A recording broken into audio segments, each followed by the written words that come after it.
I went to the cemetery today to visit the grave of my best friend for 35 years, and I was totally shocked. This was a great man, a man who everybody knew. I can't remember a time that we ever went out anywhere that some of the people didn't know him and that he didn't know some of the people.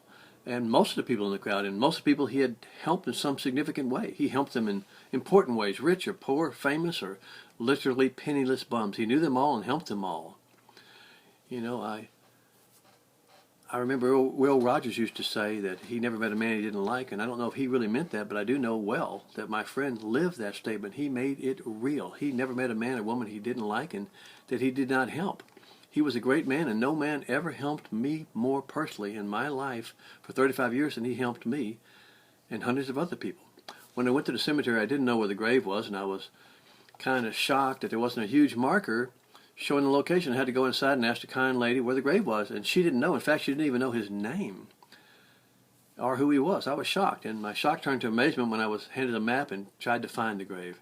A single grave among tens of thousands, an impossible task. After driving around for 20 minutes, I saw a worker in a truck, and he was kind enough to lead me to the grave plot area. Once again, there were hundreds of graves, and I was lost again until he directed me to the far corner. There I found a single grave marker with his name, his date of birth, date of death, and the only other fact that he was a Korean War veteran. I cried because I'd never seen his gravesite before, and more so because I loved him so much.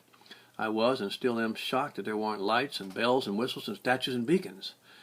He was lying there with a simple headstone beside his mother and father, and no one knew him, and he wasn't able to help me or anyone else anymore. It made me realize how final and lonely death actually is if there is no God and no heaven. You are literally just a marker, and despite all the good you've done for so many people, you have no eternal reward. But I know that he was a saved Christian, and I know that Jesus rose from the grave, and there is a real heaven.